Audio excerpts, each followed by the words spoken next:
अस्सलामुअलैकुम दोस्तों, welcome back हो गया आप सबका एक और न्यू व्लॉग के अंदर। और भाई साहब, आज की जो रूटीन है हम आपके साथ शेयर करते हैं। भाई आज बताओ क्या रूटीन है, ये क्या उठाया हुआ है? कौन सा है? Samsung PTA non PTA? Non PTA उसका क्या फ़ायदा भाई? ऐसे तो मेरे पास S20 भी पड़ा हुआ है यूट्यूब के लिए। मैं तो कहता हूँ मेरी तरह चैनल बना लो, 1000 रुपया रोज़ का कमाओगे। अच्छा क्या यार सूरत हाल है मुर्गी की? असील मुर्गी चूजा किधर है? सारे मर गए हैं, दो थे। एक रहता था, वो किधर गया? मर गए, वो कैसे मरा है? पता नहीं क्या होगा। एक दिन तुम्हें पता क्या हुआ है, मैं आया हूँ ना यहाँ पे मुर्गी को खाना डालने के लिए, तो उस टोकरी के अंदर घास पड़ा हुआ था। वो टोकरी थोड़ी सी नीचे से टूटी हुई थी, चूजे के अंदर से आवाज़ आ रही थी। मैं देख रहा हूँ चूजा है ही नहीं, मिल ही नहीं रहा। खाना शाना डाल के जब मैं फारिग हूँ थोड़ी देर तक, देखा टोकरी उठाई, उसके नीचे फंसा हुआ है। टोकरी के नीचे चूजा, और इस वजह से वो लंगड़ा के चाह रहा था ना, वो दबा हुआ था क्योंकि वो नीचे टोकरी के और उसके ऊपर फिर टोकरी, फिर उसके ऊपर मुर्गी। अब चूजे का कितनी जान होती है, वो इसी वजह से मर गया ना। ध्यान तो रखता कोई नहीं है।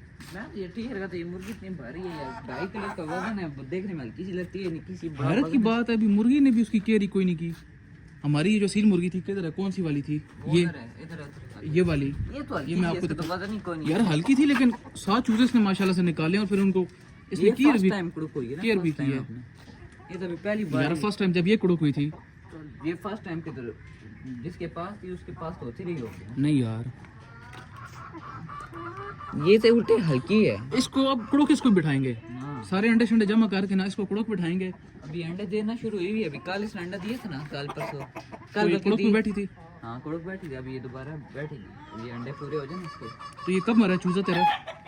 तो नहीं जुमेरात को मरा था। इतने दिन हो गए, किधर फेंका था? तो मरा तो मैंने उठा के चांद फेंक दिया। कब्रिस्तान में तो नहीं ना फेंकना होता, स्मेल आती है। हमारे कब्रिस्तान में एक बहुत अमीर आदमी, तो उसने काम वगैरह करवाया था काफ़ी ज़्यादा, मिट्टी शिट्टी ब्रांच ना परवाह कहते हैं सही, वो खेंदे ना, मतलब ऐसे ट्रैक वगैरह बिछाए थे और सोलर वाली लाइटें इन्होंने लगवाई हैं। मैं अगर आपको थोड़ा सा दिखा दूँ, वो जो खंबा आप देख रहे हो ना, एक वो खंबा लगा हुआ है, एक उस साइड पे लगा हुआ है। वो इस खंबे की लाइट कहाँ गई है? पता नहीं, इस पे भी नहीं लगाई मेरे से। एक वो कोने पे लगा हुआ है, वो सामने, उस पर भी लाइट कौन नहीं लगी, उस पर तो थी लाइट। चोरी तो नहीं हो गई लाइटा? चोरा तो बचना अस्तर लाइटा लाई हैं, तो लाइटें चोरी हो गई। ओए ओए ओए, बहरहाल आप लोग देख सकते हो कितना खूबसूरत लग रहा है कब्रिस्तान। बड़ा काम शाम यहाँ पे हुआ था। वो जो चलने का रास्ता है वहाँ पे भी इन्होंने बजरी वगैरह डलवाई है, सही ट्रैक्स वगैरह बनाए हैं, फिर सोलर की लाइटें इन्होंने लगवाई थी, फिर पूरे कब्रिस्तान के अंदर इन्होंने मिट्टी डलवाई थी। घास तो फिर भी हो गया, लेकिन ये कि एक दफ़ा उन्होंने कोशिश बड़ी अच्छी की है, उसके बाद फिर बारिशें हुई हैं तो काफ़ी ज़्यादा कब्रें बैठ गई थी। अब अगर वो मिट्टी ना डलवाते तो शायद कब्रें बिल्कुल ही ख़त्म हो जाती है, अच्छी खासी कब्रें बैठ गई थी। खैर अपने चूल्हे की तरफ चलते हैं। यार ये चूल्हा जो है थोड़ा सा बीमार लग रहा है मुझे, क्योंकि कल जो है वो बारिशें हुई हैं और पहले मैंने ये सारी की सारी शीटें वगैरह और सब कुछ हटा दिया था, फिर अचानक बारिशें शुरू हो गई, फिर मुझे लगानी पड़ी। फिर उसके बाद बारिशें जब ख़त्म हुई, अभी तकरीबन 4-5 दिन पहले आखिरी बारिश हुई थी, उसके बाद फिर मैंने ये शीटें फिर ऊपर कर दी। अब कल फिर अचानक से बारिश उतर रही और इतनी तेज़ हवा चली कि वो मेरे ख्याल में चूल्हे को लगी है डायरेक्ट हवा और वो बीमार हो गया है। अब यहाँ पे मसला ये है कि अप्रैल के मौसम में अच्छी खासी गर्मी हो जाती थी, लेकिन अभी जो है वो सीज़न ही कोई नहीं बन रहा है, जिसकी वजह से मैं चूज़े भी नहीं लेकर आ रहा। क्योंकि अभी मैं चूज़े लेकर आया था 8 चूज़े, और रात को उनको बंद किया था और सुबह सारे के सारे वो मरे पड़े हुए थे। फिर काफ़ी सारे लोगों से मैंने मशवरा किया, वो कहते हैं नहीं यार मसला और कोई नहीं है, सिर्फ ये मसला हुआ है कि छोटे बहुत थे और सीज़न नहीं था चूज़ों का, तो इस वजह से वो सर्दी गर्मी इस तरह मिक्स ही मौसम था, गर्मी नहीं थी सर्दी ज़्यादा थी, तो वो बर्दाश्त नहीं कर पाए। छोटे चूज़ों को हीट ज़्यादा चाहिए होती है बस इस वजह से, तो वो कहते हैं इस वजह से मर गए। रखा हुआ भी हालांकि उनको वहाँ पे था उस छोटे डब्बे के अंदर ये वाला घी का डब्बा रखा हुआ था, उसके अंदर चूज़े थे, इसके अंदर बूरा था, फिर अंदर डब्बा था ये वाला पूरा, उसके अंदर भी बूरा था, फिर शीट लगी हुई थी, फिर भी मार गए थे। तो बिल्कुल यही सिचुएशन इस चूज़े के साथ हुई है, लेकिन ये चूँकि थोड़े बड़े हैं माशाल्लाह से, तो ये सर्वाइव कर जाते हैं। अभी यार हम इनके लिए रोटी शोटी लेके आए हुए हैं, थोड़ी सी रोटी ये लेके आए, बाकी मैंने नीचे भिगोई हुई थी। मैंने इसको बोला है कि यार एक ही दफ़ा रोटी डालते हैं ताकि फिर बार बार ना डालनी पड़े। 5-10 मिनट तो उसको भिगोने देना ताकि थोड़ी सी नरम हो जाए। तू ये रोटी चख लेना, दिखा इनको कितने मज़े की है, चेक करो। बाज़ दफ़ा ऐसा खाना आता है मुर्गियों के लिए, एक दफ़ा बंदा देखे ना तो खुद खाने का दिल कर जाता है। अब ये मैंने एक चमचा रखा हुआ है इनके लिए, आमतौर पे ये चमचा हर मकसद के लिए इस्तेमाल होता है, सफाई वगैरह करनी हो उसके लिए भी इस्तेमाल होता है, और जब खाना डालना हो तो फिर धो धा के, बाज़ औक़ात धोते भी नहीं, ऐसे ही डाल देते हैं, बारिश में धुल जाता है। अब इसका पानी तो गिरा देना कम से कम। पानी पड़ा है अंदर, और ये देखो अभी यहाँ से साफ है, इसको भी अंदर कर दो। इसका फ़ायदा ये होता है कि जो बड़ी रोटी होती है उसको हम छोटे छोटे पीसेस में डिवाइड कर देते हैं, उसे फिर हमारे लिए डालना बड़ा आसान होता है, मुर्गियों के लिए भी खाना आसान होता है। बाज़ औक़ात ऐसा होता है हम इन मुर्गियों को वो बड़ी रोटी डालते हैं, वो हमने बर्तन रखा हुआ है उसमें हम ये रोटी डालते हैं मुर्गियों को, तो मुर्गियाँ पूरा का पूरा टुकड़ा निकाल लेती हैं बाहर। टुकड़ा निकाल के जब ये यहाँ फर्श पर रखती हैं तो वो सारा का सारा टुकड़ा गंदा हो जाता है, उसको फिर छोड़ के नया निकाल लेती हैं। अब चूँकि डब्बा इसके अंदर पूरा फेंका हुआ है तो इस वजह से ऑलमोस्ट आधी रोटी 50-60% रोटीज़ आए हैं वो वैसी ही हो जाती है इनकी। इसलिए कोशिश मैं ये करता हूँ कि छोटे छोटे टुकड़े काट के इनको डालूँ ताकि उसी वक्त खा लेंगे, बजाय इसके कि उस टोकरे से निकाल लेंगे। तो ये एक एडवांटेज होता है। ज़्यादातर जो है वो मैं दाना ही डालता हूँ। कल मैंने इनको कल या परसों मेरे ख्याल में सारा दाना ही डाला मैंने। तो अभी इसका प्लान ये बन रहा है कि यार ये जो असील मुर्गी है इसके लिए छोटे छोटे चूज़े ले आए।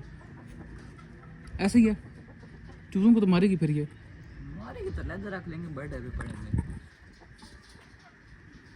उन्होंने इन्होंने कराया हो सी ये नहीं, तूने कहा ये वाले सारे मेरे दूध में, ये वाले मना है, ये नहीं इनमें नहीं रखना। तुमने कहा था ये वाले मेरी दूध में, बाकी तू रखेगा। इसमें मसला हुआ है, इसमें वो आए में जनात, ठीक है, यहाँ पे नहीं रखने। मैं खुद नहीं रख रहा, अल्लाह के बंदे कितनी चीज़ें मैं ला सकता हूँ, यहाँ बटेरे ला सकता हूँ, यहाँ मैं कुत्ते के बच्चे ला सकता हूँ, बिल्ली के बच्चे ला सकता हूँ, मैं नहीं रख रहा यहाँ पे। वजह उसकी है कि ये मना किया है मैं बुज़ुर्गों ने। इस मुर्गे को आज खाना डालने के लिए वैसे दरवाज़ा खोला है तो भाई साहब मुर्गा बाहर निकल आया। अब इसको पकड़ना हमारे लिए मुश्किल हुआ है। अब ये जो असील मुर्गी है ये अब ओरिजिनल ब्रीड है, रियल पीस ऑफ असील है, लेकिन हालात इसके ये हैं कि पहली दफ़ा इसने 9 अंडे निकाले, 9 चूज़े, 9 अंडे रखे हैं, 7 ख़राब हो गए, 2 चूज़े निकले हैं, एक पहले मर गया, एक बाद में मर गया। अजीब सी कैलकुलेशन हुई है। और मसला ये हुआ है कि इसने इतनी केयर भी नहीं की चूज़ों की। और वो जो मिक्स ब्रीड है, मैं अब अपने चूज़ों को, मैंने पता नहीं क्या हुआ मुझसे अपने चूज़े नहीं, हालांकि इनके चूज़ों को पालने का तरीका भी मैंने ही नहीं बताया, इस तरह पालते हैं, यूँ करते हैं। हमारे सारे जो चूज़े हैं वो इसने तकरीबन सारे अंडे रखे हैं, ऊपर केयर भी सारी इसने आगे की है। हमारे वाले पाल गए, अपने से नहीं पलेगा जी। वो कहता है लोगों को मशवरा तब दो जब अपने ऊपर वो इम्प्लीमेंट कर सको। खैर इसने हमारा काम ठीक किया, अपना काम इसे ख़राब हो गया। और वो भी इसने नहीं किया, वो अंडे वो ही ख़राब गए थे, अब वो क्या कर सकते हैं, वो अल्लाह ताला की मर्ज़ी। और जो 2 निकले थे उसमें से एक पहले बीमार हो गया और एक जो है वो बाद में खैर से दब के बेचारा, क्योंकि उसने केयर नहीं की। और गलती इसकी भी है ना कि तूने टूटी हुई टोकरी रखी क्यों है? ठीक थी, वो लगता है इसके दबाव की वजह से टूट गई अंदर। माशाल्लाह, क्या बात है जी। अच्छा जी, तो भाई साहब आखिरी विज़िट आपको करवाते हैं अपनी मुर्गियों का। ये जो हमने रखे हुए हैं छोटे छोटे पीसेस, साथ ये बड़ी कमज़ोर हुई हैं और बूढ़ी हो गई हैं, इसलिए अब ये ख़ास किस्म के अंडे भी कोई नहीं दे रही। और अब हम सोच रहे हैं कि बारी बारी करके इनके चिकन पुलाव बना लें। चिकन पुलाव का नाम सुनते ही इनके गर्दनें ऊपर आ गई हैं। क्यों जी? Chicken pulao, chicken pulao, chicken pulao. ठीक है जी, अब हम चूज़े लेके आते हैं, उसके बाद आपसे मिलते हैं। क्योंकि अब हम सोचते हैं कि छोटे चूज़े लेके आने हैं, बड़े चूज़े लेके आने हैं। क्योंकि छोटे चूज़े लेके आएंगे तो फिर इसका दिल मुर्गी के साथ रखें, मुर्गी ने ना रखा तो फिर छोटे चूज़े लाने का कोई फ़ायदा नहीं। तो मेरा ख्याल है थोड़े बड़े चूज़े लेके आए वो बेहतर होंगे। और मुझे पता है छोटे चूज़े एक तो अस्पताल रोड से भी मिल जाते हैं और एक तो वहाँ से भी। वो तो कोई नहीं मसला, छोटे चूज़े बंदा ढूंढ लेता है, छोटे चूज़े ढूंढ लेता है बंदा, मसला नहीं है। लेकिन मसला ये है कि इसको रखना कैसे है। ठीक है जी, फिर चूज़े लेके आते हैं, उसके बाद हम आपको अगली की कहानी बताते हैं कि हमने करना क्या है। अपना बहुत सारा ख्याल रखिएगा। अल्लाह हाफ़िज़।